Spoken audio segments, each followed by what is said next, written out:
Hello, this is Storybooks channel. New videos are posted every day. Subscribe and click the bell. Kevin picked up the ringing phone and frowned. It was Margaret, his daughter. Her calls hadn't boded well lately, but he hadn't expected this. "Daddy, I need your help right away. I accidentally hit a man." Her daughter's voice was breaking. She was out of breath, either from terror or something else. "Stop. Don't panic. Is he alive? Where are you?" After hearing Margaret's answer, he quickly packed up and went to help out and to sort out what had happened and to do everything in his power to save his wayward child and from criminal punishment and from further ruining her own life. What can you do? Only daughter, late child. They are often spoiled to the last degree. What else could it be? Long awaited, begged from God, begged child, whose birth was a miracle. How can you forbid him anything? How can you refuse? Especially if the parents are well-to-do. And what else do they work for? And in general live as not for their child. It's a miracle that if you hurt him, he'll disappear. Yes, she and Nancy waited 20 years for the birth of a child. That is, they didn't wait any longer. For the first 10 years of their marriage, they hoped, Nancy was treated, even decided to have some kind of operation, but it was all useless. Then they just waited, what if? And then they just accepted it. Well, there are childless couples.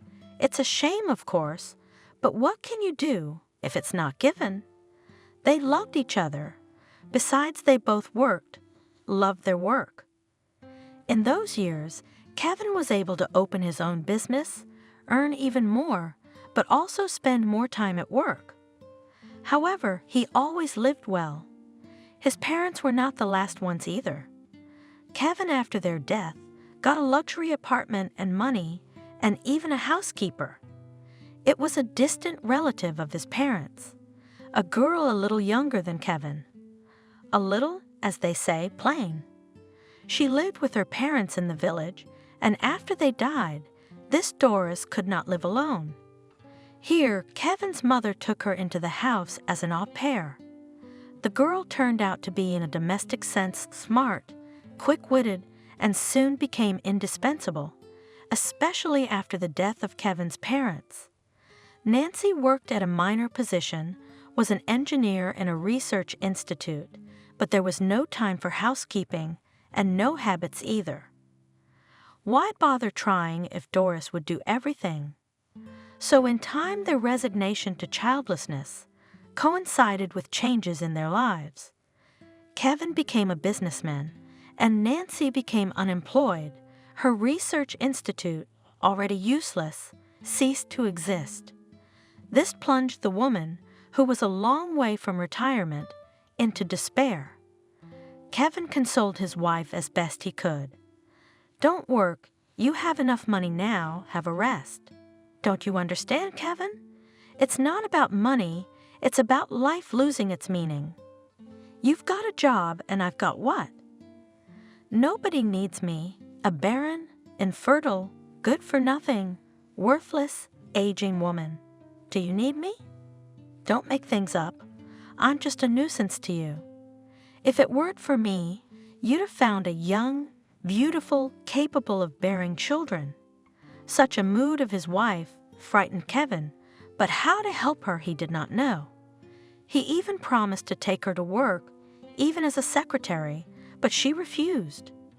Depression prevented her from even getting up in the morning to walk her husband to work, and then it turned out that the matter was even more serious. Nancy had lost her appetite. All food seemed intolerable, which irritated her enormously. "Doris, did you not salt the omelette at all? And the eggs must be rotten. They smell of fish, I think, or something. The cottage cheese is too fatty, and there's too much sugar. Ah, you've completely forgotten how to cook." Doris wondered. Everything was cooked as usual, even better than usual. After all, now Kevin brought home only the best products, and she bought not at the store, but at the market, where everything is fresh and tasty. So after suffering for a few days from the nagging of the landlady, she, strangely enough, was the first to realize what was wrong. "I'm thinking, Nancy, they say they've got these doughs now. Why don't we get some?" "What kind of test, Doris? Water makes me sick, and you and your pies." Nancy nearly cried. "No, I don't mean the dough. My neighbor's daughter had the same problem, and then she bought some kind of test at the drugstore. I don't know how to use it, but my daughter bought it, and it turned out that she was pregnant. Pregnant, that is, already with a big belly. I wish you'd try it, because you're just like your neighbor's daughter. You can't eat, and you smell wrong, and you don't sleep well." Nancy listened to the housekeeper's chatter, stunned. Could it be that what she had dreamed of for nearly 20 years had finally come true? She hadn't even noticed. Only Doris, who had never been pregnant or married, had guessed. Nancy shook off her stupor, fussed. "Where did you say these tests were?" "At the drugstore." "Run, hurry up." "No, wait, I'll do it." "Oh, really, Doris? Is there gonna be a baby?" "Oh, phew, phew, don't jinx it." It turned out that Doris was right. Her mistress was pregnant. However, Kevin was also informed about it, and his delight was unbounded. After so many years of waiting, after despair and hopelessness, suddenly, it was hard to believe. But how could I not believe it when several different tests showed a single and undeniable result? The next day, excited, hardly believing in her happiness, Nancy went to the doctor, got the final confirmation, and got on the register. The waiting began. Pregnancy was difficult. Her husband and housekeeper did not let the dust fall on Nancy, endlessly discussing the upcoming happy event. Despite all the difficulties, just in time, a healthy and beautiful girl, Margaret, was born. Is it any wonder that for the 3 adults, this long-awaited child became the center of the universe? All life was now built around Margaret, her first smile, her first tooth, her first word. Any, the most unconscious action of an infant seemed a sign of genius. It evoked admiration, the desire to thank the heavens and the girl herself for the fact that she appeared in life, filling it with meaning, joy, hope for a better future. Margaret grew accustomed to this admiration, taking it for granted. She knew no denial of anything. She felt like a princess, and when she grew up, she felt like a queen. She studied, however, well. The adoration of her parents seemed to spread to the rest of the people. She was loved by teachers, peers, and neighbors, and it seemed that there was a reason, a beautiful, capable girl, going through life with a dazzling smile, looking at the world wide open, cheerful eyes. How could one not love her? Some people really said, "You spoil her too much." But who set those limits? Who could say what was too much and what was in moderation? And Margaret wasn't exactly a spoiled, sassy. No, just a confident girl, that's all. The father began to notice something wrong with his daughter's behavior only when she turned 16. It was at this time that Nancy became seriously ill. Maybe the disease had matured before, but she just did not pay attention, and when it became impossible to turn a blind eye to the painful condition, it turned out that it was too late to treat. Doctors were frustrated, and the age of the patient was no longer young. The daughter seemed to sympathize with her mother, worried about her, but she was more concerned about herself, about her way of life not changing in the slightest. "Margaret, is Mommy going to the hospital?" Doris asked shyly, seeing that Margaret was not going to the hospital at all, but on her own merry way. "Oh, go yourself today. I already went last week. Say hi to your mom." "I can't today. We're going on a camping trip." "I can't let the guys down, can I?" The girl answered, "Yes, Yes, yes, sighed Doris, who had always regarded Margaret not only with love, but also with a kind of slavish adoration. I'll go, of course, I'll tell her. Take a walk, my dear, take a walk. When you're young and green, take a walk. It was a saying Doris used to justify Margaret's antics. Kevin gloomed, looking at such behavior of his daughter. How can one treat his mother with such indifference, knowing that she may have nothing left to live for? Once he tried to express it to his daughter Margaret, but the answer frightened him even more. "Oh, Daddy, what are you saying?" "She doesn't have long to live, but at least she's lived, and so have you, by the way. You accuse me of selfishness, but what are you like? You and Mom have lived in your own pleasure. You had everything and youth and maturity, and now it's getting to old age, so what? Everything's fine. Where have you seen old age without disease? And where have you seen life without end? You lived at your own pleasure, even had a child, me, that is, when you were already 40.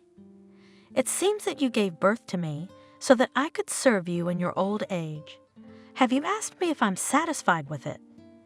After all, you have Doris. I love you very much, but I don't want to ruin my life." "What are you talking about, daughter? That's not why we gave birth to you so late. It's just the way it is, and still Mom probably deserves better treatment." Kevin said, confused. "Where am I treating her badly?" "I treat her fine. I go to the hospital when I have time, and when I don't, what am I supposed to do? I have to study. I need to be involved in the community, not sit with my sick mother all day long.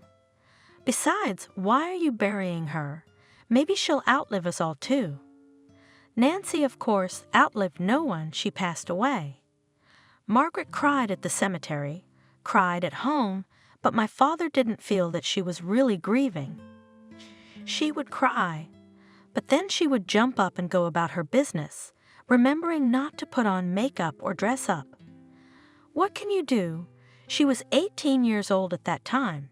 She had already entered the institute, the same one where Kevin studied many years ago. Almost independent life began without her mother, and it was a fun life. Margaret studied at the institute without much effort, perceiving the student years as an opportunity to have fun and experience new impressions. Her father did not refuse her money, loved her, and after Nancy's death, he also pitied her and saw her as the only relative. She saw in her father a similar source of good income, which allowed her to visit fashionable resorts during vacations and clubs and restaurants during the rest of the time. Margaret did not limit herself in anything, lived to the fullest. In the second year, she was almost expelled for truancy, but only thanks to her father's efforts, she stayed in the institute and even began to take her studies more seriously, but more for looks. Her father tried to influence her, but it was useless. Margaret learned to manipulate Kevin much more skillfully, and then it came to the final hurdle. The daughter ran over a man. The victim appears to be alive, but somehow that doesn't make it any easier. Kevin was not going to put his daughter in jail, but if you leave this case without proper attention, there will be no end. I mean, there would be an end, but a terrible one. The father understood that Margaret might be quiet for a while, but he could not expect her to take her mind off it. We have to stop this outrage, or her antics will do no good. He thought as he hurried to the scene of the accident caused by his daughter, who had finally lost her conscience. Margaret didn't think her behavior was too reprehensible at all. What was she doing that was so terrible? She had entered the institute. She was studying well as she could, as well as she studied, not worse than others, by the way. But the rest of her behavior, thanks to Doris saying, was justified by the same young green. And that's really an argument. But really, to think about it, how much of that youth was left? And here she will graduate from the institute, get married, have children, and that's it. After all, this is the end of carefree life. You might say that is the beginning of a completely different life from which to expect special surprises are not necessary. There will be only worries and hardships. No, youth should be used to the fullest, and if someone does not like it, it is not her problem. Father must have grown old. He doesn't understand anything. He doesn't remember his youth. On this unhappy day, everything was as usual. She woke up towards lunchtime when her father was gone, and Doris, the faithful Doris, did not even think of making any remarks. She, as always when she saw Margaret awake, rejoiced, alighted upon her. "Are you awake, my darling?" Oh, Daddy was angry again. Angry that you came late, that you slept so long, but I didn't let him wake you up. You were tired, all in your studies. "Oh, Doris dear, you are the only one who understands me," sighed Margaret. "Will you make me something to eat for breakfast? I'll go to the bathroom. Come, fishy. I'll make you something. What kind of juice do you want? Orange or pomegranate?" "Well, pomegranate. It's kind of healthy, but you know what? Don't make any." "I'll drink coffee juice, then something else. I'll have a sandwich with fish, and all this porridge, eggs, don't do that." "Oh, of course. Why should you eat too much? It will be hard on your tummy." Doris agreed with every statement of her favorite. If Margaret had said that she wanted grated bricks for breakfast, the housekeeper would not have been surprised, but would have run to prepare this strange dish.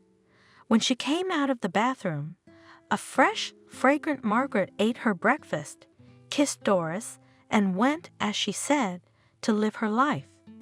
She didn't want to do it herself, so she went to a beauty parlor. I'd borrowed the money from my father the day before.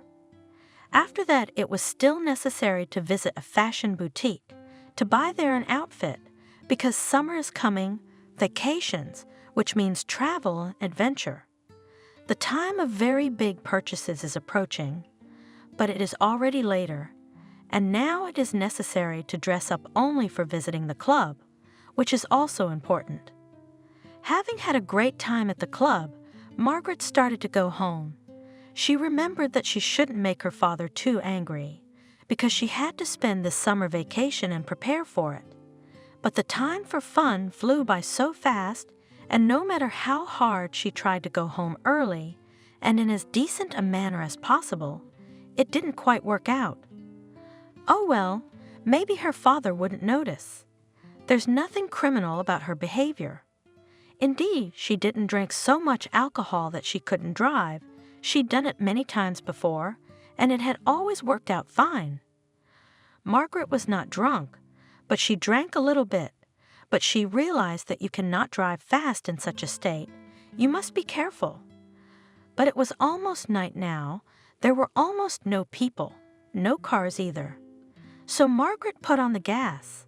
She liked to drive fast, and this time everything would have gone without any accidents if suddenly, out of the blue, some rascal had not come out on the road at the most inopportune moment.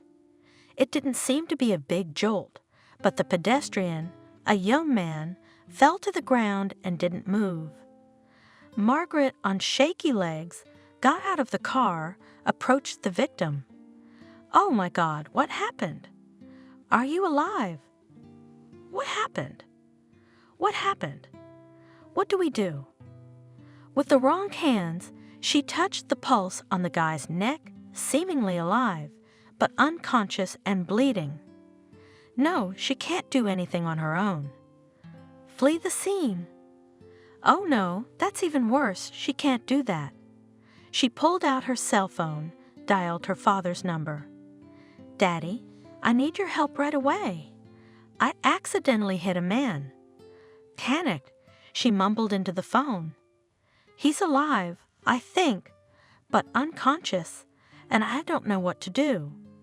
There's blood. I don't know, I'm scared." "Don't do anything, wait. I'll be there in 10 minutes. In a metallic tone, the father said, "But thank God he's coming. He'll sort it out. Of course he will. Yes, it won't be for nothing. It'll start now. I told you, you can't do that." Why? Why? How can I ask him for money now? But never mind. Somehow, it's not about that now. We have to think. And that one, he jumped out too. Why were you sneaking around at night? You've got me in so much trouble now. Where am I going on vacation now? Father's coming is going to start. Kevin arrived, as promised, 10 minutes later. He looked menacingly at his daughter, approached the victim. "You didn't call anywhere else? Didn't call an ambulance?" he asked Margaret grimly. "No, of course not. I was waiting for you."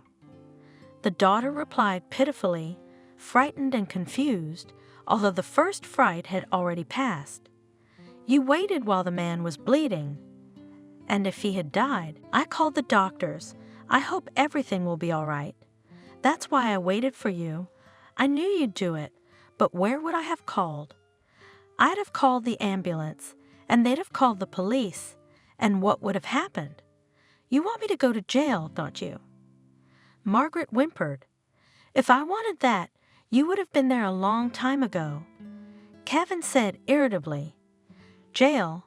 Not jail, but you need to be reformed, and I'll do it, you'll see." "You do it, Daddy, you do it. I'll do whatever you want me to do. Just please, this case has to be taken care of somehow." The matter was, of course, taken care of, thanks to Kevin's efforts. He called the doctors, the victim was taken to a private clinic, and the police were not informed. The young man's condition was determined to be serious, but not hopeless. Father and daughter calmed down somewhat and went home. Margaret went to bed, hoping that the incident would not have any serious consequences. The father would grumble a little, and it would be all right. It wasn't the first time. She would have to act like a good girl for a few days, but what can you do? Sometimes you have to, because it was really her fault. But in the morning there were some unpleasant surprises. Father woke Margaret up at 8 o'clock in the morning. "Daddy, what's wrong?" She mumbled unhappily. "I just fell asleep, didn't you? Don't you remember what happened? You almost killed a man yesterday, and now you're going to sleep?" "No, sweetheart, you're not going to get away with it. Get up," I said. "Get dressed. Your partying is over. Let's go to the hospital and talk to the victim." Kevin said decisively, "What's there to go to him for? We could call him, see how he's doing. Or you can go alone, Dad." Margaret asked pitifully. "I'm ashamed of him, honestly, Daddy. I'm so ashamed, both to him and to you. Why don't you go and make the arrangements? Give him some money?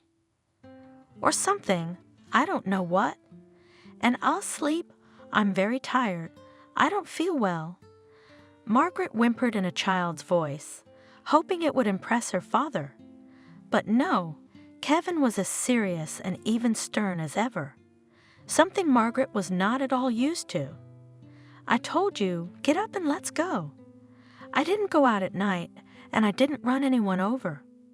You need to go see this man yourself. Apologize to him, talk him out of filing a police report, and don't think it's going to go away just like that. We need to find out what his injuries are and see what you're in for if they're serious." "Why are you scaring me, Dad? How serious? What could I be in danger of? What are you gonna do? Send me to prison for reform?" "Thanks. I didn't expect this from you."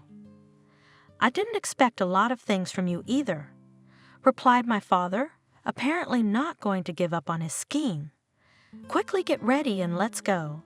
And do not get ready like you do for your parties, but normally comb your hair, get dressed, wash your face, and that's it. Don't tease people with your outfits and your coloring, and there's no time for that." "All right, I'm gonna go play the good girl, genuinely remorseful, ready for redemption and punishment. I don't know what you're doing. You got some kind of show on your mind? Okay, I'll apologize. What's the big deal? Margaret went to pack, under the sympathetic glances of Doris, who, of course, did not know all the details of the night incident, but sincerely sympathized with her pet. Even if she had known, she would not have dared to contradict her master, though she did not understand his action in regard to poor Margaret. Where was it ever seen that a girl was tortured by her own father in the morning? Father and daughter drove to the hospital in silence, dissatisfied with each other. At the information desk, Kevin asked about the condition of the patient brought in yesterday. His name was Alvin. They were told that the young man had regained consciousness, no life-threatening injuries. He has a broken leg and a slight concussion, so he won't be an invalid when he recovers. Margaret asked. Probably not. I think he'll make a full recovery. The body is young. The fracture is not very complicated. There probably won't even be a limp left. They answered them. See, Dad, why did we have to come all the way out here at the crack of dawn? He's fine. It's just a leg and arm, but that's all. Don't frown. I'm here, I'll apologize, I told you. But I'm not going to lie on my feet. He's a good one, hanging around the roads in the middle of the night, probably drunk himself. Margaret had already completely calmed down about what had happened and the consequences her father was frightening her with. No, you're incorrigible. Kevin said irritably. How can you talk like that about a man you incapacitated? What will my apology do to him? Will he grow a new leg or something? This can be settled very simply with money. That's fine. If you have money, ask him how much he'll settle for. Or are you going to ride on someone else's coattails as usual? All right, let's go see our patient. Now I'll start apologizing if you want your daughter to be humiliated. Margaret made her way determinedly to the room. Hello, she said, not very friendly. Is your name Alvin? I'm Margaret. It's just, I did a bit of a number on you last night. I relaxed a little. It's a night street. There are no people. So I lost my guard for a moment, and then you jumped out. Why are you so careless on the streets at night? That's what happened, yes, but that's not what I mean. I'm sorry. In fact, I came to apologize and ask how you are doing. Do you need anything? Business? Well, as you can see, my leg's broken, but the rest is all right. Do you need anything? Yes, everything seems to be here. The young man answered. Of course they do. It's a private clinic. Everything is paid for. Medicines, procedures. You don't have to worry about that. Well, and in general, do not worry. Everything will pass. The leg will heal. The body is young, right? Yeah, I guess so. Nothing like this has ever happened to me before. Alvin answered languidly. Well, if you're careful, it won't happen again. We've been told that you won't even have a limp, so you'll be all right. The doctors here are good, so don't worry, lie down, get well. I'll leave you my phone number. If you need anything, call me. Everything will be, I think, at the highest level. Kevin came into the room and looked disapprovingly at his daughter, who was talking to the victim, not at all as she should. She caught the look in her father's eye, and then she looked up. Yes, so I'm wildly apologizing to you. I promise all the support, and I'm ashamed, honestly. Yeah, well, what's the big deal? Things happen, answered Alvin and looked at Kevin. I'm the father of this car enthusiast. All right, Margaret, you go out and sit in the hallway. I need to talk to the young man. Okay, I'd love to. Good day, young man. Get well. Eat lots of oranges. They have calcium, but I think they don't have potassium. But calcium It's in milk and cottage cheese.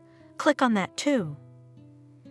Margaret could not resist and hurriedly headed for the exit of the ward. Go already, her father said angrily to her, and Margaret left the men alone. She sat down on the sofa in the corridor and, yawning desperately, irritably began to ponder the meaning of her stay in this sad institution. Why had he brought me here? He could have gone alone. It's clear that this idiot only wants money, not my apologies. It's possible that he threw himself in front of the car on purpose. He saw the car was expensive, so he could milk the owners. Passers-by often do that. By the way, I've seen it in movies. He didn't spare his own leg, and I'm sitting here not having a good night's sleep because of him. Kevin sat down next to Alvin's bunk. Yeah, my daughter's not used to apologizing. You'll have to excuse me for her, too. You've been hurt, I understand, but I hear you're not going to press charges, are you? I'm willing to pay whatever it takes. That won't be necessary at all. Coldly, Alvin replied, I'm not going to report her. I'm thankful to be alive. Besides, you didn't leave me on the road, but sent me to a private clinic, which you paid for. I'm used to doing everything on my own and counting only on myself. Thank you very much, but because of the injury, you're going to have all sorts of difficulties. And I think that we have to help you in some way to correct the situation, that is, to eliminate the difficulties that will arise in connection with this accident. Again, thank you, but you will hardly be able to solve the difficulties that my injury will cause. Alvin grinned, and yet, Kevin insisted. He really wanted to help the boy.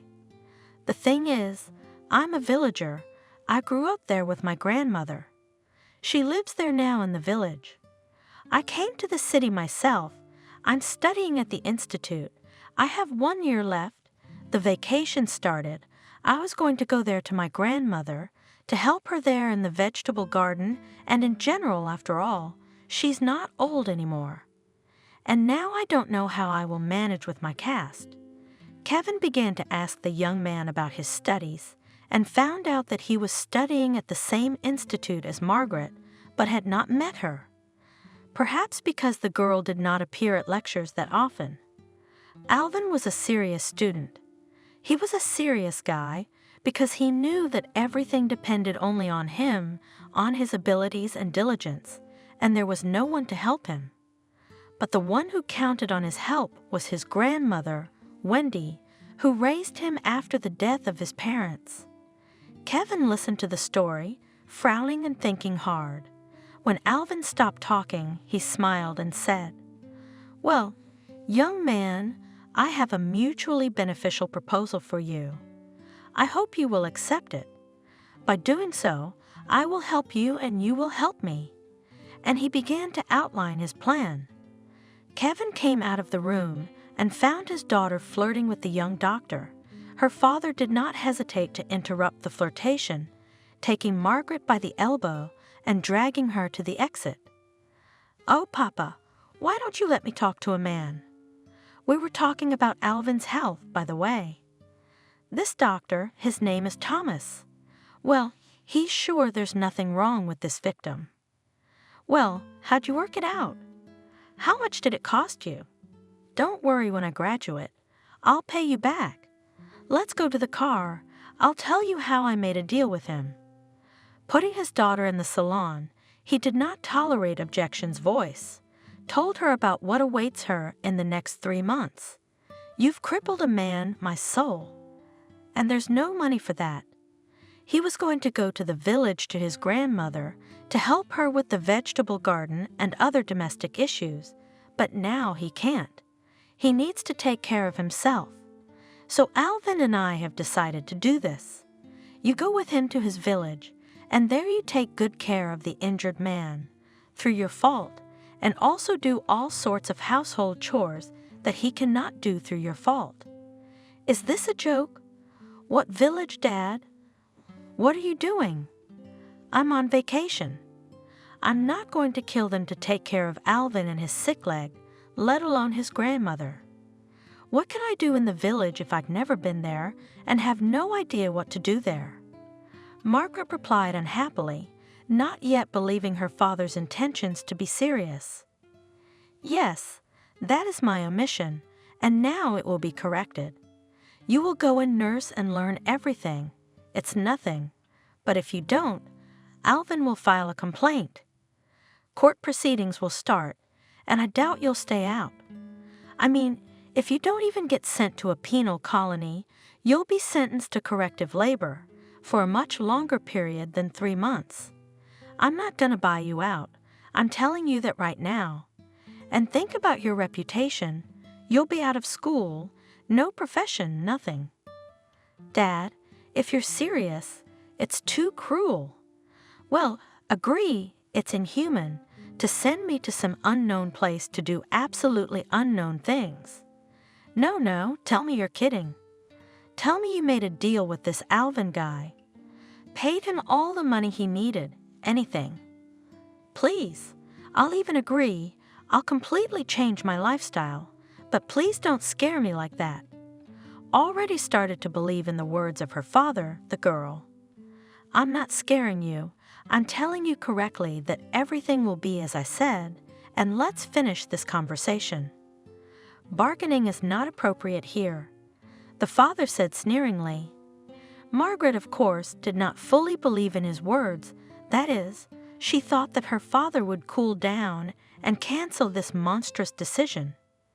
After all, she had one more remedy, which had so far helped her without fail, tears. She drove home quite calmly, saving up those tears to pour them out at home, especially in front of witnesses, in front of Doris, who would surely be on her side. She was not a very good defender, of course. She dared not say a word against her master, but still. When Margaret entered the apartment, she burst into tears and, without a word, rushed to her room. Doris frantically ran around the apartment. What's wrong, Kevin? What about Margaret? Where have you been? Who hurt her? She hurt herself. And it would be nice if it was just herself. Help her pack her things. She's going away for 3 months. The housekeeper rushed to Margaret's room, hoping to find out the details of what had happened, and she was not mistaken. The girl, sobbing, told her what her father was going to do to her. Doris jumped out of her room and, for the first time in her life, probably, ran to Kevin's office, launching herself at him with angry accusations. What on earth are you up to? You're going to do this to your own child. Where are you sending her, the poor girl? To what village? To take care of what kind of man? Go away, Doris. Don't interfere with my work, replied Kevin. You work, but why ruin the child? Your only God-given daughter, a bitter orphan. Would Nancy know what you're going to do with her only daughter? Do you even know that this child of yours almost killed and maimed a man? And you're suggesting we let it go without any consequences? Let her go on walking. Let her go on racing through the streets at night. Let her hit everyone. Is that what you want? Do you realize how this could end? Prison, that's what. Let him live in the country for 3 months.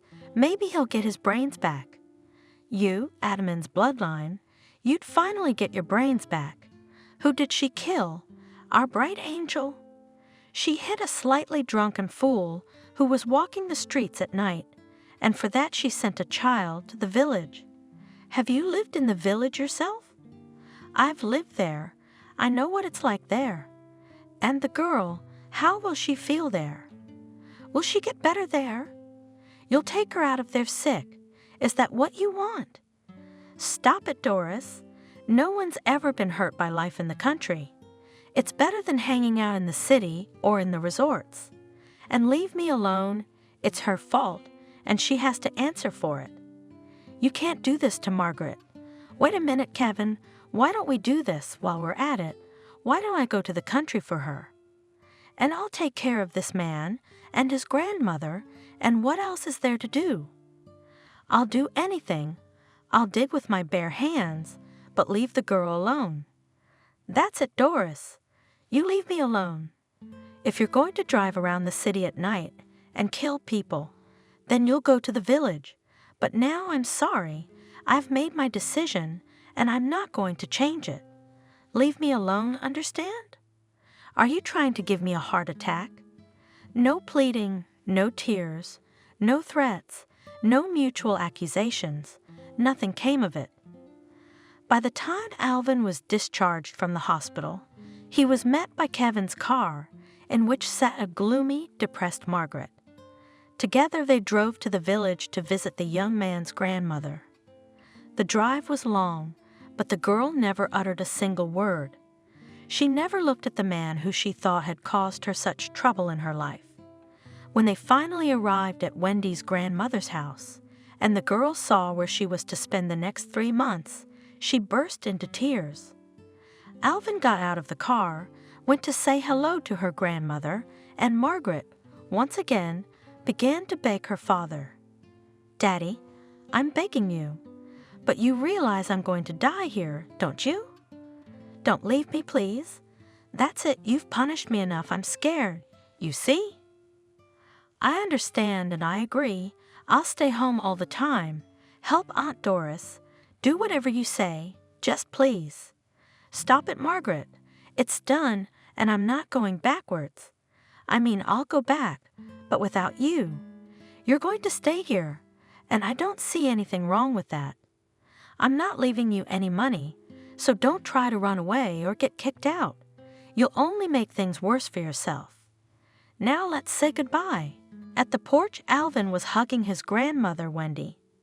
She was overjoyed at her grandson's arrival, but horrified that he had arrived in a cast and on crutches.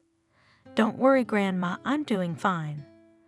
I'll tell you later how and what happened, and my leg will soon be completely fine. You'll see.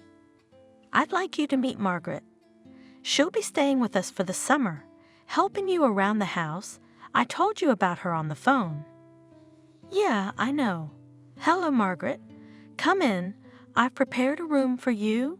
You can rest there from the road, then eat, and tomorrow we'll do the work," the old woman said kindly. She looked a little like Doris, the housekeeper, and that reassured Margaret a little. Maybe the old woman would be kind enough not to burden her with silly jobs that she didn't understand at all. She was taken to a prepared room, small, but neat and bright.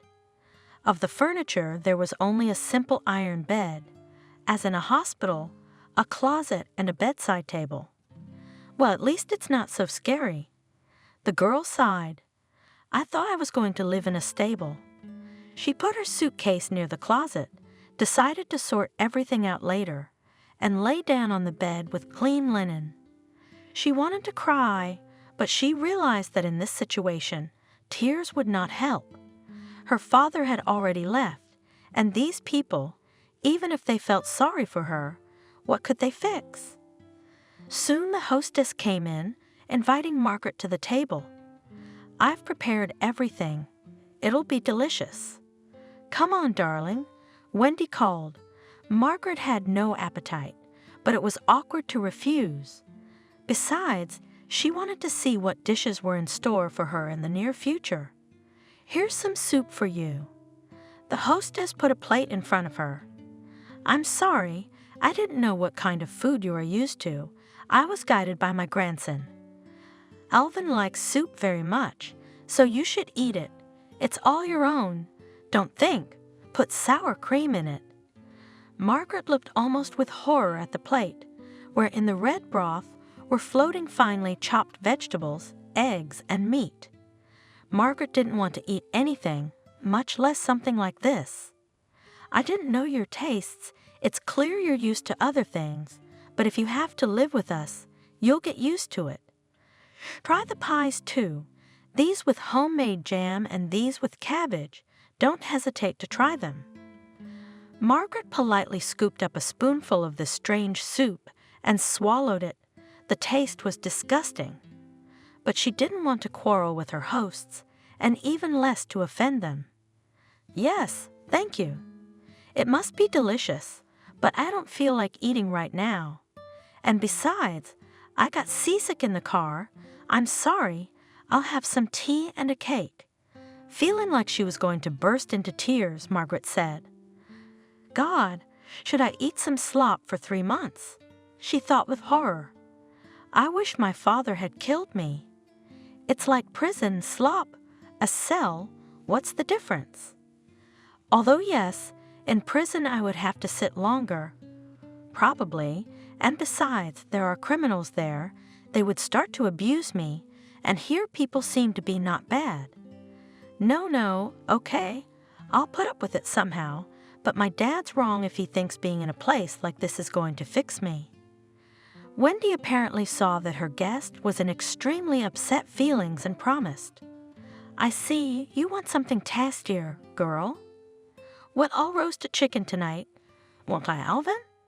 You wouldn't say no to chicken, would you?" "No, I wouldn't. I can imagine you guys cooking chicken around here." I thought Margaret, "Poor peasant, she probably doesn't know how normal people eat. But what am I supposed to do? Not starve to death. What could I eat here myself? I can't imagine. But even if there was a good cafe or restaurant, I don't have any money." And Wendy suddenly said, "Margaret, if you're here to help, cut your nails. They'll get in the way. And if you break them, it will hurt." The girl looked at her perfectly grown nails in horror. "Is there a beauty parlor here? Or even a manicurist? I can't just cut them off. I need to have them professionally removed." "Take them off? What do you put them on? We don't have—" That's good, Margaret thought. What am I going to be like here in 3 months? And how will I recover after such a vacation in the village? Meanwhile, Alvin finished his lunch and stood up on his crutches. I think Margaret can handle her claws on her own. You, Granny, lie down and rest for a while. You can take it easy now. I'll show our assistant where everything is and familiarize her with the work. But the nails, yes, to avoid injuries. Scissors? Thank you. I have my own. I'll do them tonight. But in the meantime, give me a tour of your estate. Margaret grinned wryly. Clip your fingernails first and dress comfortably. Do you have a tracksuit or anything like that? I've got everything, don't worry. Margaret replied defiantly, heading off to her room to make herself look fit for the village. That is, she didn't know how to dress in the village, and she didn't have anything to wear. The outfits she had brought with her, with the expectation of striking the landscape to her heart's content. Alvin, however, was not very much impressed. She examined Margaret's costume, rather with a sneer, and began to introduce her to the yard and house. Well, not a grand estate, but still knowing what and where is necessary, and also familiarizing yourself with what you will have to do. Here, as you see the vegetable garden, when it comes to business, I'll show you what there is to pull and what to water. Oh, God? Margaret sighed. How much do you have to pull, much less water?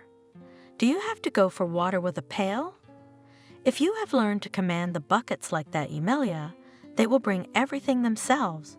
But if not, then apparently, yes. Well, wait a girl to be discouraged. It's not so terrible as you imagine. By the way, my grandmother is not some illiterate old village woman. She has a higher education. She worked as a school principal for a long time and did not curve herself after the institute and lives in the village. She doesn't consider it humiliation, so don't worry. She knows how to educate people, both small and big. Well, let's see how she brings me up. I'll tell you right away, I don't like it here, and I don't like this yard either. What kind of a mess is this? If your grandmother is not the last person in the village, people should help her. Former students, for example, I don't know who else, neighbors, friends. You shouldn't have brought me here at all. Neither me nor Grandma dragged you here, in case you hadn't noticed. It was your father's initiative, who's concerned about your lifestyle. For better or worse, you'll have to get used to a simple life. By the way, this is called a chicken coop. With chickens will not be a lot of fuss, although they, of course, people like that, for them to clean and feed and watch. You see, everything is fenced with netting. It's to prevent them from flying all over the garden and pecking what you don't want. Why don't you go catch some? Why else? Margaret asked squeamishly. Why else? Are you going to eat something? That's why you have to catch a chicken, and then everything else. It's quite normal. It's such a country life. Go on, go on, go on. That white one's better. What to catch them with? Do you have some kind of net, or I don't know, a net or something? No, we catch chickens with our hands. Go and catch them. It's no big deal. They're not wild animals. They won't eat you. Margaret went to the netted pen to catch a chicken. She did not think about what would happen next. She didn't know how to catch a chicken either. She thought that she could just walk up and get the right bird and try to do so, but all the chickens scattered, who went wherever. Kitty, there's a white one. I mean, no, chicken, chicken. Come to me, come to me. Look, here are my grains. Showing her empty palm, Margaret spoke as affectionately as possible. The chickens did not respond to her call. Realizing that persuasion was not an option, Margaret climbed into the pen and immediately fell to all fours, cursing and cursing. She got up and went to fetch the chicken that had been sentenced to slaughter. With difficulty, and falling several more times, she seized the unfortunate one, went out from behind the corral, approached Alvin, and only then noticed that he was laughing merrily. I think I was sent here to be corrected, not to be laughed at. Angrily, the girl said, You yourself should be corrected. If you have to do unpleasant hard work, can't you make it more comfortable? A net? I don't know. At least a rag of some kind, so that this chicken could be caught without getting soaked in mud. Here, take it. Take what? There's a hatchet. Put it on that plank and put its head on it, explained Alvin. What? Margaret was puzzled. Do I have to kill her? Well, you can't roast it alive. Then you have to pluck it. Margaret, still not believing what was happening, stood holding the chicken, which was fluttering nervously in her hands. The girl lowered her eyes to the bird, looked into its frightened black eye, and released it from her hands. Yes, you, yes, you. Gasping, she shouted and ran behind the house. There she sat down on the ground and cried. How do they live in these villages? It's cannibalism, she thought. To take care of this chicken, even to love it, and then to slaughter it, skin it, and eat it. How is that possible? How do they eat people they know? Well, okay, chicken is good. There are lots of chickens. They probably don't live long and don't have time to get so used to them. But I've seen this Aunt Wendy talking to a cow, stroking it like her own, and then killing it, making cutlets, and eating it. It's impossible. It's sadistic. She probably explained to her students about love for nature, animals, friends. It's not people who live here, but some freaks. Wiping her tears, she thought. There was a clatter of crutches. Alvin came and stood next to her. Why are you crying? You've never eaten meat, have you? Vegetarian? He asked mockingly. I've eaten everything, and I've eaten things you've never seen before, and I'll continue to do so, don't doubt it. But I've never killed anyone, and I've never had to eat anyone I knew alive either, I'm sorry. And I won't do it. I don't understand how this is possible. How do you live? It's not normal. You almost killed me. Reminded Alvin. I wasn't trying to kill you on purpose. I wasn't chasing you. I wasn't going to eat you. It was just an accident, an unfortunate accident. I agree it was my fault. I'm whatever you want me to be, But understand, I can't even eat a chicken I've seen alive, warm. And you say chop off the head. How can you do that? It's idiotic. It's not idiotic. It's life, village life. If we eat only cabbage and carrots, we won't live long. You see how much work there is here, and you won't live either, and you'll be fine eating the chickens you've seen. And not just chickens. There's nothing awful about it. Of course it's not horrible for you, but you're welcome to carve whoever you want, and I'm not going to. I'm more of a seafood guy. Do you think fish are inanimate? Doesn't want to live? Or eat something, I don't know, mussels, octopus, oysters. By the way, the fish in the restaurant are also alive. They catch them from the aquarium and then fry them before your eyes, even if they're still twitching. Isn't that right? Well, yes, it happens. But for some reason it's not so bad for the fish, but it's bad for the bird. I'm not eating that chicken, okay? I'm not gonna look at it roasted, dead, whatever. Let it live or kill it yourself and eat it, and I'm not going to. Margaret wouldn't give up, but we'll see how much humanity you have. If you get hungry, you'll do something else. We'll see. Margaret muttered. She thought to herself, if my father knew what they were doing to me, he would kill you. The girl didn't think about what her father would do. She got up and went into the house. She would have to learn and learn a lot more.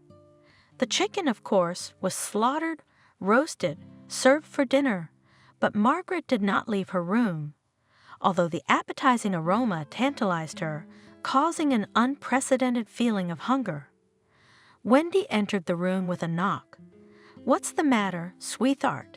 Are you feeling sorry for the chicken?" She asked without mockery, but rather with sympathy. Imagine that. The girl said resentfully, "I don't understand it. I'm not judging anyone, okay? You have to eat. You have to cook. You have to do everything. But I don't understand how you can eat someone you've known for years. And just 5 minutes ago, she was alive, struggling, looking at me. How can you eat her? Go try it." Wendy grinned. "But yes, I understand. The first time is hard for someone who's not used to it. And Alvin's wrong. I shouldn't have forced you to do it. You'll understand a lot once you're here. I guess I'll have to live here, but I'll understand." "No, I can't understand it. I don't want to, I'm sorry. And I won't be here long, and I won't need it in my future life." "Stop it, girl, stop it," Wendy said sternly, and Margaret suddenly saw clearly that this was no ordinary kind old woman, but a teacher. And a teacher, apparently, who knew what she was doing. "It is clear that for now it is difficult for you, but then everything will go normally. You will understand everything about chickens and everything else. We raise animals for food and not only for our own. So, girl, stop playing dumb. If you're going to live in the village, don't pretend to be a hereditary princess." Wendy left the room. Margaret sighed. Yes, she understood that chickens and cows were eaten, but it was hard for her to realize it fully. "I'm sure it's not just for the first time. I can't live like them at all," she thought stubbornly. "But you'll have to," said the harmful inner voice. Yes, she had to learn everything soon. Where could she go? At the end of this long and hard day, she asked Alvin, "Where do they wash? Can showers at least be taken here?" "We don't keep showers. There's a bathhouse if you want one, and flood it." "I myself, I can't chop wood or heat the stove. My hands are full of crutches. Thanks to you, sorry to remind you. So you'll have to learn on your own and drown the bathhouse. It's no big deal." "Chopping wood is not a woman's job," Margaret said glumly. "I understand, and don't think, Margaret, that I'm saying this to mock you. I mean, how am I going to do it? And it's ridiculous to ask Grandma, too. She's going to try to hire someone anyway, and that means you have to pay. Alvin explained, "Who stopped you from taking money from my father? It would have been enough for 10 helpers, much more skillful than me. But no, we are poor but proud. How will I chop wood? Have you thought about it? What if I get hurt? Don't worry, no one will make you chop 2 difficult logs. Besides, I'll be there to show you." The chopping of wood was almost injury-free, for a few rather large splinters should not be mistaken for serious trouble. Wendy pulled them out quickly and painlessly, saying, "Take care of your hands. You've got a lot of work to do, and you're not going to get hurt. Take care of your hands." Did Margaret or did she not take care of her hands? Did she not take care of them? But that was in a previous life, and that's what she had to take care of her hands for. For work, milking cows, cleaning dung, chopping wood. In the village the next day, Wendy got her up at dawn and took her to the barn to milk the cow and then drive her out to the herd. But couldn't it be done later? The girl was angry, not having slept well. To get up so early because of a cow? Your kind soul, you are sorry that animals are killed, and you are not sorry if she will stand like this, with a full udder and suffer. If instead of going out to pasture, she stands in a stuffy barn, asked Wendy. I feel sorry for myself. I want to sleep, whined Margaret. That's it. That's your humanity. You feel sorry for the animals, but when you want to sleep, you don't care about them. And when you're hungry, you'll eat them with pleasure. You think of yourself first, the cow too. I don't know how to milk. I'm going to hurt her, and then what? Margaret tried to give up her unpleasant job. You can't do anything. I'll show you everything. It's a simple science. Science may not be easy, but it wasn't easy either. Margaret had never realized that a cow had to be milked so long and so hard. Rising from the process and with difficulty straightening her back and aching arms, she asked Wendy, "How did they milk 2 or 3 cows at a time?" "It's a beastly thing to do. My arms fall off. You're not used to milking 10 cows. Don't cry. You'll see in a week. You won't notice how you'll milk her. It's no big deal." Of course, there was nothing to be afraid of, but after this morning milking, she had to weed the garden, carry water, do something else. "Now go and get some rest," Wendy told her. Margaret, entering her room, realized with amazement that it was only noon, and she was already so tired. It would be good to be seriously ill now, and have Daddy come and get me and see what's the matter with me, and regret doing that to me. That Alvin, all he had to do was jump out on the road like a fool and think his leg was broken and he'd heal. I think my back's broken too. It hurts like crazy. All my arms ache. But before she could rest, Wendy came into the room. "What's the helper doing?" "Let's go make dinner." "What dinner?" "I can't cook. I can't even eat." "I'm tired. I don't want to." Almost crying, the girl replied, "What do you mean I don't want to, if I have to?" "Get up, come on." The landlady was not going to give up. "Why on earth would you make fun of me like that?" "After all, I don't need my legs to cook dinner. Let Alvin help me. I think he has his hands where they belong. That's what women are supposed to do. Come on, let's go. Should women chop wood too? Do women have to carry water? What do men have to do in your village? I don't understand this division of labor. Men have a lot of work to do too. Alvin can't do it now. His leg is broken. Stop arguing. You didn't come here to argue. You came here to learn how to do things." "No, I can't cook, and I'm not going to learn. I don't need it." "What do you mean you don't need it? You're a woman. You should know how to cook. How are you going to live?" "I'm going to live fine. I'm going to live the way I've been living. I have a housekeeper." Margaret didn't give up. And if the housekeeper refuses to work for you, what would you do then? Starve to death yourself and torture your family? Wendy was beginning to lose her patience. I won't torture anyone. One will refuse, the other will. If the housekeeper refuses, where will she go without my money? And if you run out of money, then what will you do? I'm not going to run out. I'm going to work and earn a lot. I'll have everything, don't worry. I don't understand how you live. You work from morning till night, and by the way, you're an intelligent woman. You graduated from an institute you worked. And now what? How old are you? And you continue to work. Is this, in your opinion, a life?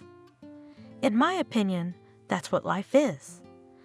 Work is the only thing that keeps me afloat. I don't want to be afloat like you, so that in my old age my back hurts, my hands hurt, everything hurts, and my assistant comes once a year, and not every time. But grumbling, Margaret got up and groaned, both from the pain in her back and in her legs, and wandered to the kitchen. I don't like this kind of life, understand, Wendy?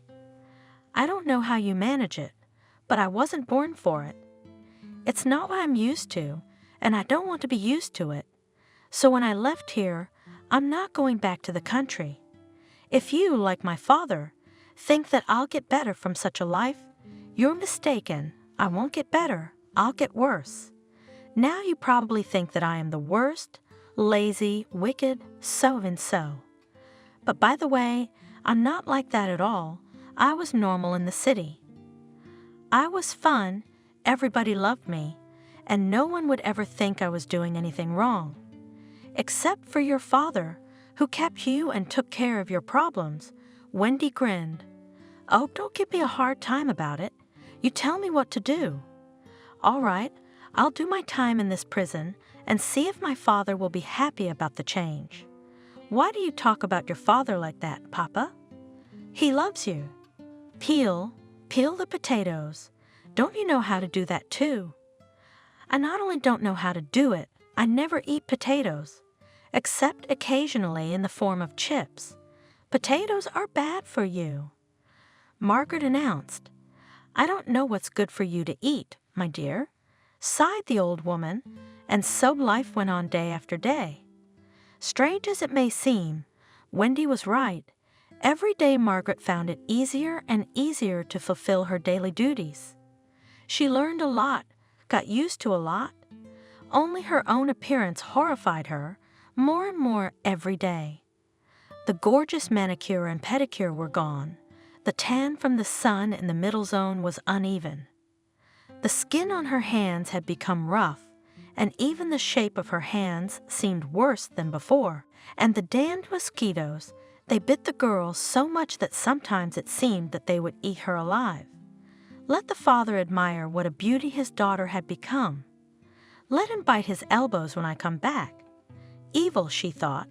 But okay, father. It was much more frightening to think about how her old acquaintances would perceive her. If she came back, who would see her like this? They wouldn't recognize her. Her father had left her a phone, so she could talk to her friends sometimes. Naturally, she didn't tell anyone about milking cows or tilling potatoes. She said she was on vacation in Bali. Her father had bought her a trip. And to think that Margaret herself was in the countryside, working hard, such a thing could not even cross anyone's mind. One time, though, a cow almost gave her away. Margaret came to milk her cow, washed her udder, put it on a bench, and then the phone rang in her apron pocket. She picked up the phone, her chatterbox friend, asked where you were, and then the cow, dissatisfied with such a delay, suddenly howled. Oh, what have you got there? Even frightened my friend. How could she know how cows moo? It's just the guys. They are playing a prank. Margaret answered and interrupted the call, annoyingly slapping the cow on the side. Why do you have to cry at this very minute? You saw I was busy, and started milking. Yes, I managed to get rid of my friend, but when she arrives and they see her, it's no lie. They'll know what spa treatments she's had and what beaches she's been sunbathing on. Yes, I have such a view, as if I myself, this cow chewed and spit out. With horror thought the girl and imagined what it will be like for her to return home. How long would she have to clean herself up, hiding from everyone she knew? Alvin and Wendy also noticed the changes in Margaret, but they liked them. Perhaps they saw them as a sign that the girl was changing for the better. Indeed, when she went out in the morning to milk the cow or to do some other chores, she looked like an ordinary country girl in the chintz dress given by Wendy, in the simple kerchief covering her hair. She looked very simple and sweet, becoming closer and more understandable. Once Alvin even dared to have an informal conversation with her. In the afternoon, after some ordinary household chores, he said, "Did you bring your bathing suit? Let's go for a swim," cheerfully suggested the young man.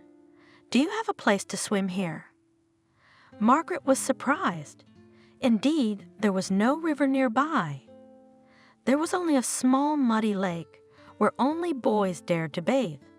There is a river, but it's a long way to it. We'll go on foot, because I'm not riding a bicycle now, you know. Well, let's go and see what kind of river there is. I'd love to take a dip. Of course, I have a bathing suit in the village, after all, went to rest. The girl grinned. It didn't take more than an hour to get to the local beach, even with Alvin's crutches. On the beach, Margaret threw off her sundress and went into the water. Alvin, of course, didn't swim. He sat under a tree, looked at the girl, and realized that he liked her. And still we are not a couple, he thought, looking at Margaret, who without simple clothes, in a beautiful swimsuit, again turned into an inaccessible beauty. In a little while she would go home and remember this summer with horror. Perhaps after what happened, we will become even strangers to each other. They had a good time, but Alvin felt that he could have nothing in common with this girl, and he was not mistaken. The summer months flew by, and with them Margaret's penal servitude ended. She went home, happy and contented. Margaret bade farewell to her hosts quite warmly, but no more. There were no promises to come again or to keep in touch. Margaret clearly wanted to forget the past. Undoubtedly, the past summer had had its effect on her. She really got her mind right. A year later, Margaret graduated from the institute and did quite well. Thanks to that, Kevin hired her at his firm. It is not known whether that summer link so influenced her, or perhaps Margaret simply matured, but she behaved differently at home. It was as if the girl realized for the first time that Doris was already very old, and it was difficult for her to manage the household alone. Margaret began to help the old housekeeper quite fully. Doris refused at first, even resented and cried, "What am I here for? Why did you mop the floors? Why did you cook? Is that your business? You need to study and go out sometimes. You only get to be young once. I've had my fun, Doris. I've got to get used to adult life, and I think you've had enough. You lived in the country when you were young, wasn't it hard? Yeah. What was that? What's there to remember? Yes, compared to city life, I'll tell you. It's work. When I arrived, I couldn't find a place for myself. What's there to do here?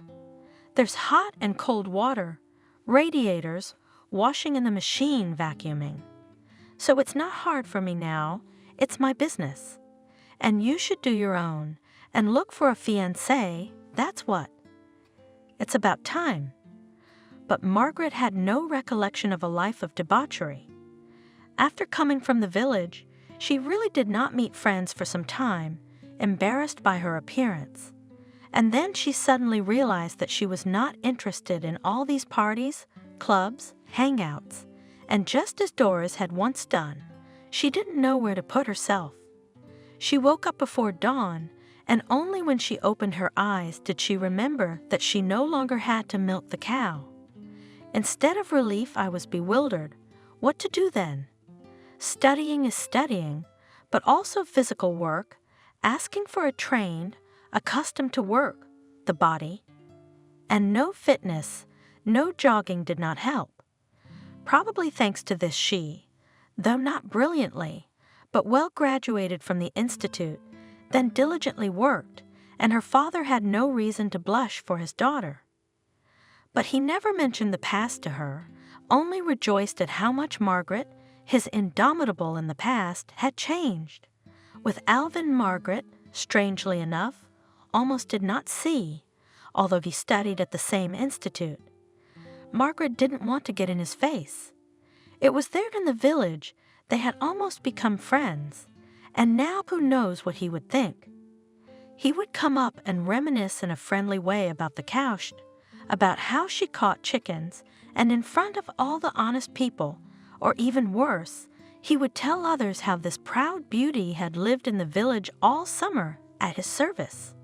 After all, for all friends, acquaintances, Margaret spent that summer in Bali, and not that bad that her lies will be revealed. Far worse that everyone would find out about the village and her summer's activities. That's how they graduated without ever meeting or talking about anything.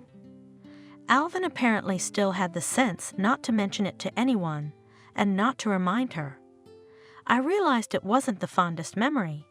And then, after graduation, Margaret calmed down. Now he can talk about her wherever he wants. They're in different realities now, and there's not much chance of them meeting. However, it turned out that this was not the case. One morning at a meeting where Margaret was present, Kevin introduced a new employee, this Alvin. It was a surprise and not at all pleasant. Margaret herself did not know that she was still angry with this young man for getting under the wheels of her car, for agreeing to Kevin's cruel plan, and now he had broken into the firm as if he had been called here. It means fearing exposure again. And it would have been okay before, when she was a student, there it was possible to translate everything into a joke, or hope that soon the training will be over and everyone will scatter who went where. And now she is not a cheerful student Margaret, but a leading specialist, a strict, stylish lady, and suddenly she'll break through someday. Remember when you used to chop wood? Determined not to let that happen, Margaret walked into her father's office. "Dad, what is this Alvin guy doing in our firm? Do you think I like it very much that he will be in front of my eyes again, hanging around all day long?" She asked indignantly. "He's not running around, he's working." "Strictly," said Kevin. "And I don't see what the problem is. He graduated from the institute with a red diploma, became a serious specialist. So what's the problem? I don't think there should be any friction between you two. That's just your opinion. Do you think I'm happy to see him and remember those vacations that you arranged with him in collusion?" Angrily interrogated the daughter. "Stop it, Margaret. First of all, you say I arranged it, but you don't hate seeing me every day, do you? And second of all, it's time to let bygones be bygones. We don't go to work to look at nice people, we go to work. So you're not going to fire him." My daughter frowned. "Do you have any idea what I had to endure?" "Like what? He beat you, tormented you, insulted you?" "As far as I remember, he never said a bad word. And on what grounds? Because he once agreed to take me up on a proposal I didn't think you'd like. I'm sorry, darling, but at this rate, I'll have to fire the whole firm. Suddenly, it will turn out that so-and-so in kindergarten, on your potty without asking, and another on the bus kicked his leg. Enough arguments. I'm not going to fire anyone at your will. Alvin stays with us, and you bring him up to speed. That's the end of the matter. Go and do your job." "Oh, yeah. So you're not going to take what I say seriously?" "Okay, so I'll just have to submit. like I always do." Margaret gritted her teeth and left the office.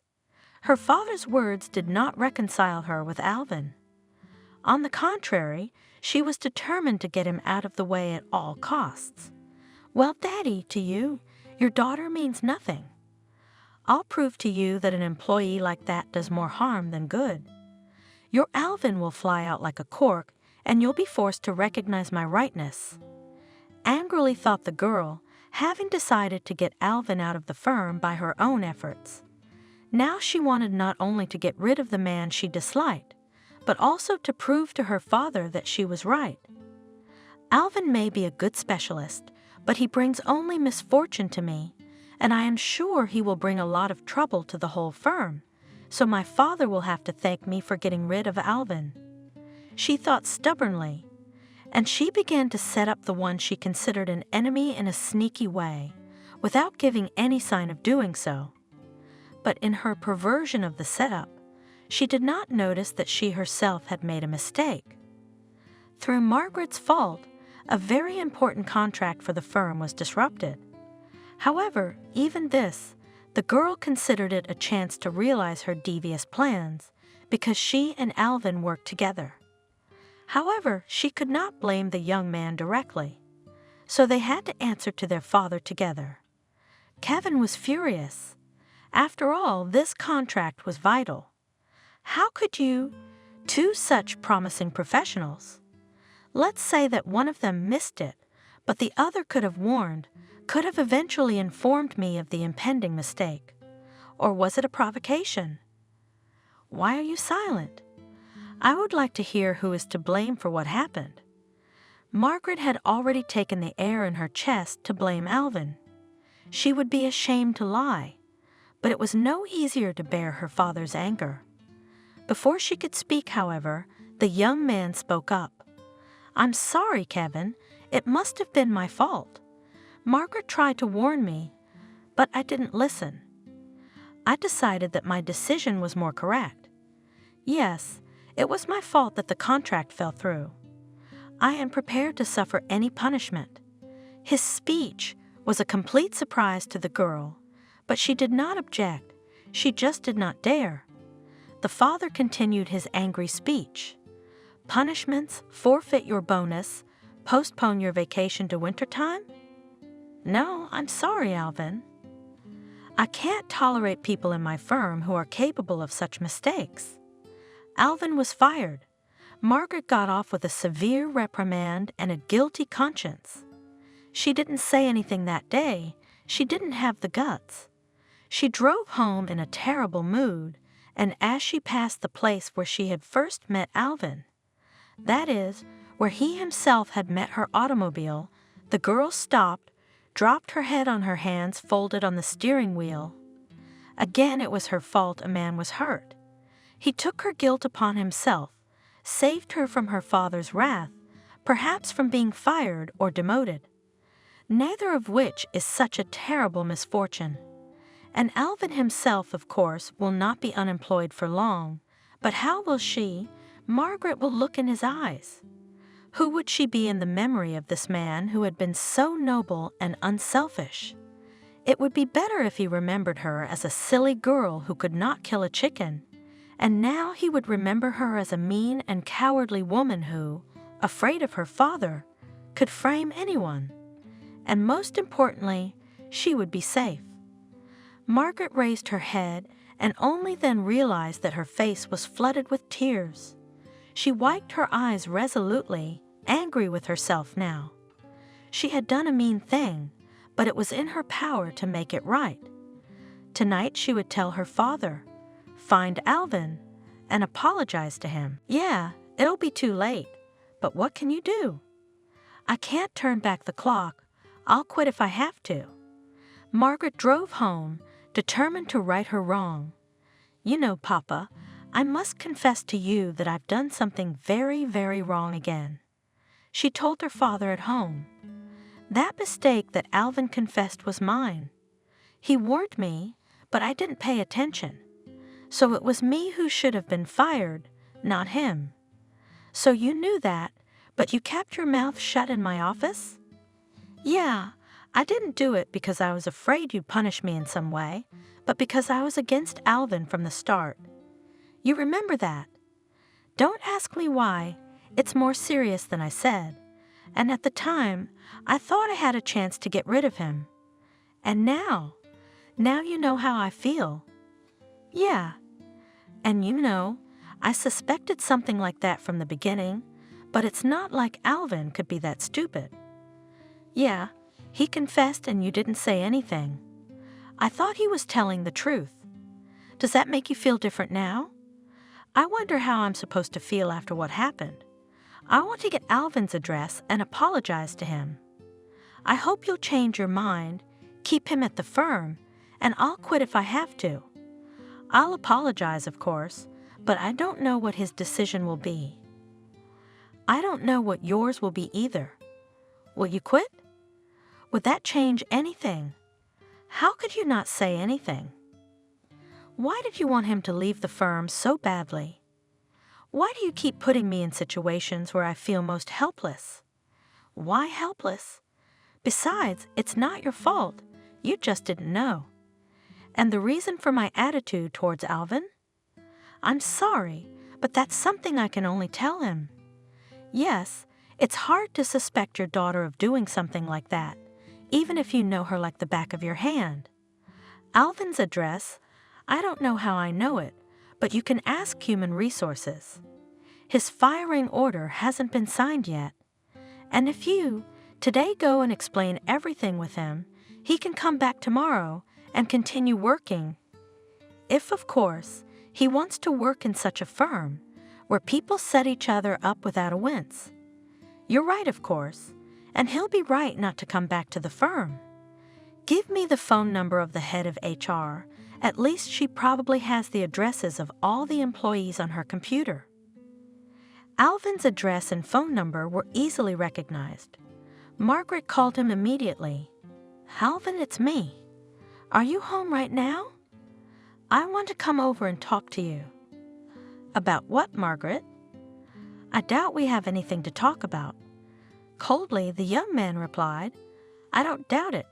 You taught me a lot of things in the village, but the main lesson I learned is here. That's what I want to talk to you about. I hope you won't refuse me.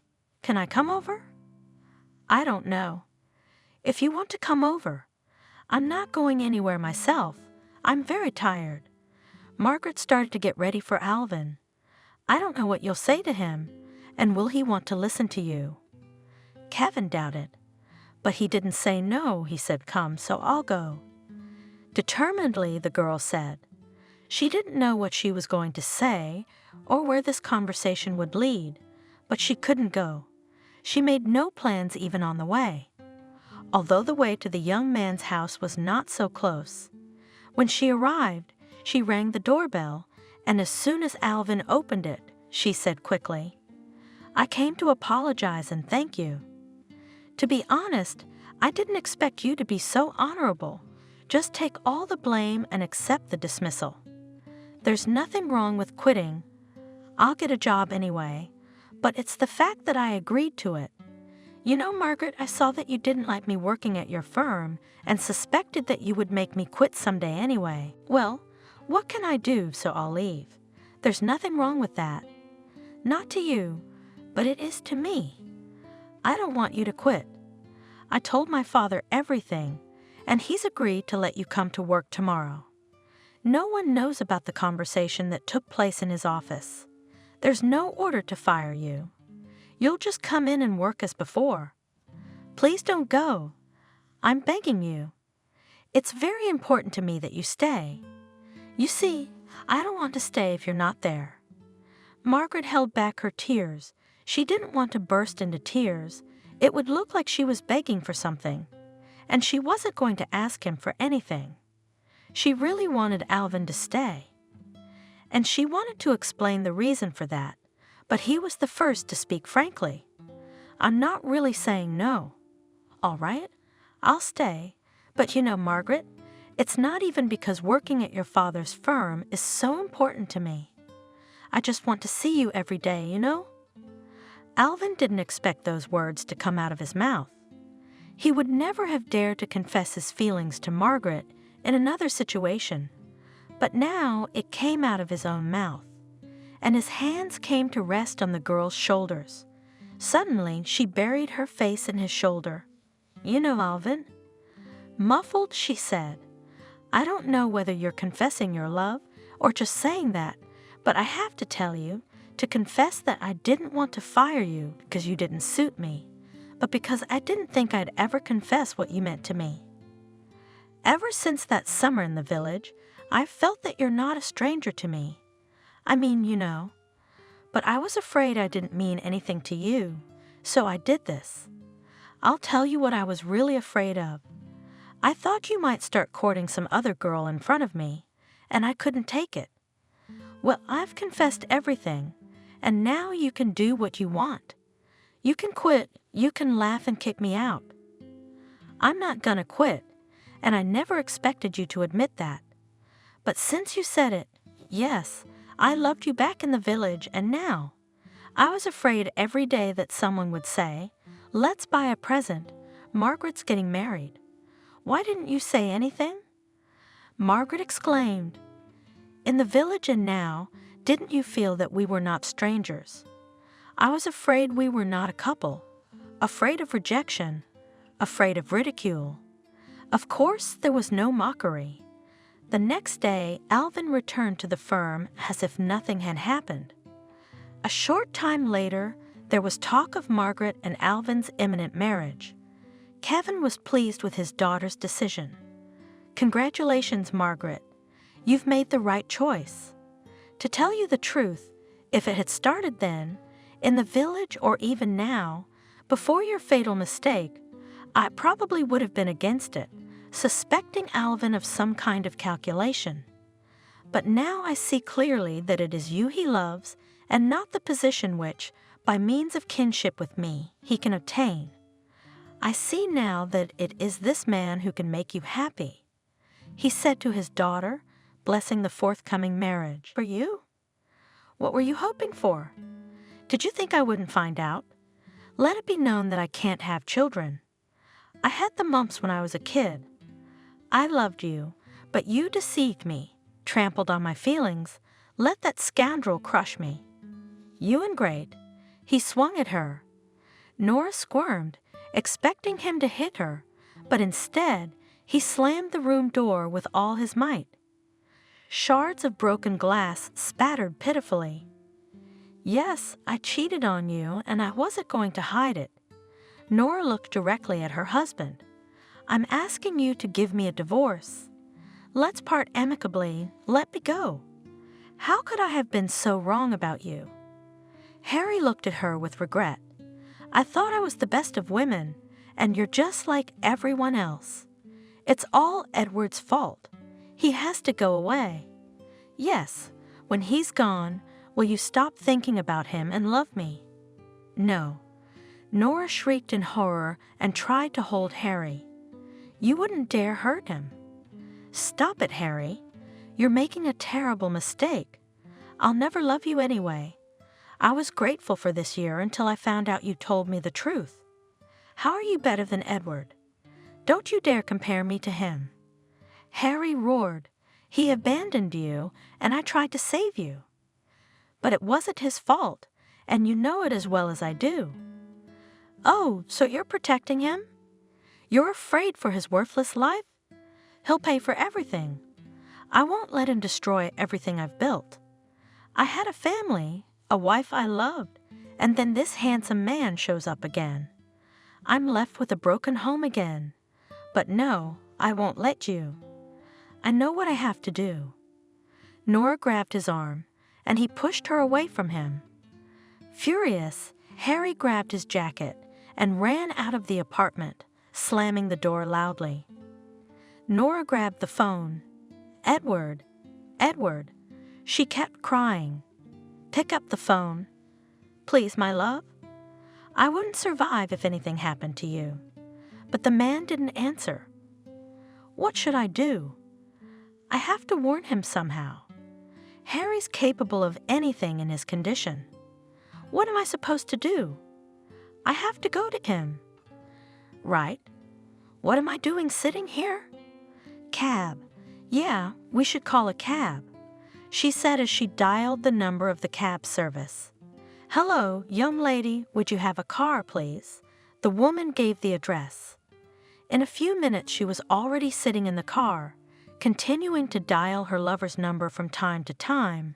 Her anxiety was growing. Not remembering herself, she went up to Edward's apartment. Oh my God, she said when she saw that the door to the apartment was ajar. Am I too late? Her insides were shaking, and on unbendable legs, she strode into the living room and cried out desperately, Edward, my love,